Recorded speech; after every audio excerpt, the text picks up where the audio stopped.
Meenakshi Faculty of Allied Health Sciences, BSc Technology courses. Apply now. இந்தியாவில் தற்போது 3 criminal சட்டங்கள் அமலுக்கு வந்திருக்குது. எதிர்ப்புகளை கிளப்பியிருக்கு. சட்டம் அமல்படுத்தி 2 நாட்கள் தான் ஆகியிருக்க நிலையில சட்டத்தை ரத்து செய்யணும் அப்படின்னு நீதிமன்றத்தில் வழக்குகளும் தொடரப்பட்டிருக்கு. ஆனால் இன்னொரு பக்கம் அந்த சட்டத்திற்கான ஆதரவுகளும் பெருகிட்டு இருக்கு. இந்த சட்டம் புதிய சட்டங்கள்லாம் கிடையாது. ஏற்கனவே இருந்த சட்டங்களை ஒட்டியே தான் உருவாக்கப்பட்டிருக்கு. சில திருத்தங்கள் மேற்கொள்ளப்பட்டிருக்கு. இந்த சட்டங்களால் ஏற்பட்டிருக்க மாற்றங்கள் என்னென்ன? 10 முக்கியமான விஷயங்கள் நீங்கள் தெரிஞ்சுக்கலாம். பாரதிய நியாய சன்ஹிதா, பாரதிய நாகரிக் சுரக்ஷா, பாரதிய சாட்சியா, இந்த 3 தான் புதுசாக வந்திருக்கிற சட்டங்கள். ஆங்கிலத்தில் இல்லாமல் இந்தியில் இருக்கிறதால இந்த பெயர்கள் இருக்கிறதுக்குமே எதிர்ப்புகள் கிளம்பியிருக்கு. இவை ஏற்கனவே ஆங்கிலத்தில் ஐபிசி, அதாவது இந்திய தண்டனை சட்டம், சிஆர்பிசி, இந்திய குற்றவியல் நடைமுறை சட்டம், எவிடன்ஸ் ஆக்ட் அப்படின்னு சொல்லப்படுற இந்திய ஆதார சட்டமாகவும் இது முன்னர் இருந்திருக்கு. இதுதான் இப்போ பாரதிய நியாய சங்கீதா, பாரதிய நாகரிக் சுரக்ஷா, பாரதிய சாட்சியா அப்படின்னு மாற்றம் பெற்றிருக்கு. இந்த 3 சட்டங்கள் மூலமா பல மாற்றங்கள் இப்போ நடைமுறைக்கு வந்திருக்கு. அதுல 10 மாற்றங்கள் கட்டாயம் எல்லாரும் தெரிந்து வச்சிருக்க வேண்டிய விஷயங்களா இருக்கு.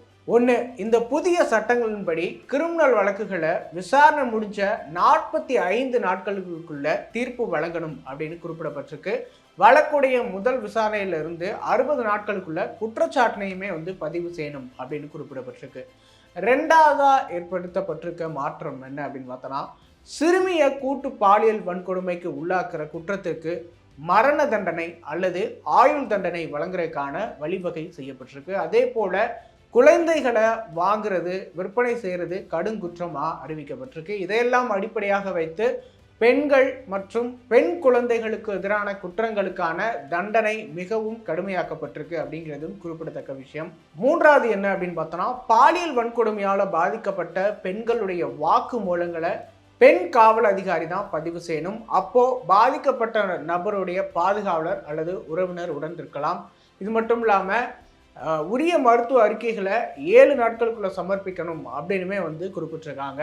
4ஆவது ஒரு விஷயம் என்ன அப்படின்னு பார்த்தோன்னா, பெண்களுக்கு எதிரான குற்றங்களில் இன்னொரு முக்கியமான மாற்றமும் கொண்டு வரப்பட்டிருக்கு. அனைத்து மருத்துவமனைகளும், அதாவது இந்தியா முழுக்க இருக்கிற மருத்துவமனைகளும் பாலியல் குற்றங்களால் பாதிக்கப்பட்ட பெண்கள், பெண் குழந்தைகளுக்கு இலவசமாக மருத்துவ முதலுதவி அல்லது மருத்துவ சிகிச்சை வழங்குறது கட்டாயமாக்கப்பட்டிருக்கு. இதே போல் பாதிக்கப்பட்ட பெண் ஒருத்தர் இருக்காங்க அப்படின்னா வழக்கு குறித்த அவ்வப்போதைய அப்டேட்ஸ் என்ன தகவலை வழக்கு பதிவான முதல் 90 நாட்களுக்கு வழங்கணும் அப்படின்னுமே குறிப்பிடப்பட்டிருக்கு. 5ஆவது என்ன அப்படின்னு பார்த்தோன்னா, திருமண ஆசை காட்டி பெண்களை ஏமாற்றி கைவிடுகிற நபர்களுக்கு கடுமையான தண்டனை வழங்கப்படும் அப்படின்னு சொல்லப்பட்டிருக்கு. 6ஆவது விஷயம், இன்னொரு மிக முக்கியமான விஷயம், பொதுமக்கள் கட்டாயம் தெரிந்து வைத்திருக்க வேண்டிய ஒரு மிக முக்கியமான விஷயம் இது என்ன அப்படின்னு பார்த்தோன்னா, இனி குற்றச்சம்பவங்கள் தொடர்பாக புகார் அளிக்கணும் அப்படின்னா காவல் நிலையம் போக வேண்டிய அவசியம் இல்லை, ஆன்லைன்லேயே புகார் அளிக்கலாம். இன்னொரு விஷயமா இதில் இருக்கிறது என்ன அப்படின்னு பார்த்தோன்னா, 0 எஃப்ஐஆரும் அமலுக்கு வந்துடுறதுக்கு. இதன் மூலமாக குற்றம் நடந்த சரகத்தில் இருக்கிற காவல் நிலையத்தில் தான் நீங்கள் புகார் அளிக்கணும் அப்படிங்கிறது இல்லாமல் எந்த ஒரு காவல் நிலையத்திலும், இந்தியாவில் இருக்கிற எந்த ஒரு காவல் நிலையத்திலும் நீங்கள் புகார் அளிக்க முடியும். 7ஆவது, கூட்டு சேர்ந்து கொலை செய்கிறது, அதாவது 5 அல்லது அதற்கு மேற்பட்ட நபர்கள் சேர்ந்து ஜாதி அல்லது சமூகம் போன்றவற்றின் அடிப்படையில் கொலை செய்யும் போது குழுவுடைய ஒவ்வொரு உறுப்பினருக்கும் ஆயுள் தண்டனை விதிக்கப்படும் அப்படின்னுமே இந்த சட்டமே கடுமையாக்கப்பட்டிருக்கு. 8ஆவது என்ன அப்படின்னு பார்த்தோன்னா, குற்றம் சாட்டப்பட்டவர்களுடைய குற்றத்தின தீவிரத்தை கருத்தில் வச்சு இனி 60லிருந்து 90 நாட்கள் வரை அவங்கள நீதிமன்ற காவலில் வைக்க முடியும். பழைய சட்டத்தின்படி பார்த்தோம்னா 15 நாட்கள் மட்டும்தான் வைக்க முடிகிறதா இருந்தது. இதே போல 9ஆவது என்ன அப்படின்னு பார்த்தோன்னா, சிறிய குற்றங்களுக்கான தண்டனையா இப்போது குற்றவாளியை சமூக சேவையில் ஈடுபடுத்த சட்டம் வழிவகுக்குது.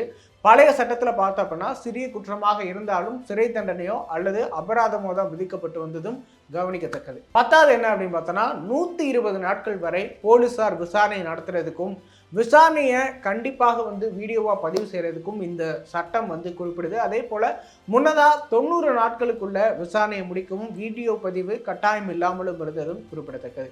ஸோ இதில் சில திருத்தங்கள் வரவேற்பை பெற்ற போதிலும் பெரும்பாலான விஷயங்களுக்கு தீவிரமான எதிர்ப்புகள் கிளம்பி இருக்கிறது. குறிப்பாக நாடாளுமன்றத்திலேயே 5 மணி நேரம் மட்டும்தான் இந்த சட்டத்திற்கான விவாதம் நடத்தப்பட்ட நிலையில் போதுமான கருத்துகள் கேட்கப்படலை அப்படின்னு எதிர்க்கட்சிகள் மிக முக்கியமான குற்றம் சாட்டுறாங்க. இன்னொரு பக்கம் வழக்கறிஞர்கள் தரப்புமே தீவிரமாக இதற்கு எதிர்ப்பு தெரிவிக்கிறாங்க. அதற்கான காரணம் என்ன அப்படின்னு பார்த்தோன்னா, இந்த சட்டங்கள் ஜூலை 1ஆம் தேதிக்கு முன் பதிவு செய்யப்பட்ட வழக்குகளுக்கு பொருந்தாது அப்படிங்கிறதான். சில வழக்குகள் முடிவடைய 5 அல்லது 10 வருடங்களுக்கு மேலாகிற நிலையில ஒரு வழக்கறிஞர் 2 விதமான சட்டங்களை குறிப்பிட்டு வாதாட வேண்டிய நிலை ஏற்படும். இதற்கு வழக்கறிஞர்கள் தீவிரமா எதிர்ப்பு தெரிவிக்கிறாங்க. அதே போல சமூக ஆர்வலர்களும் சில முக்கியமான குற்றச்சாட்டுகளை முன்வைக்கிறாங்க.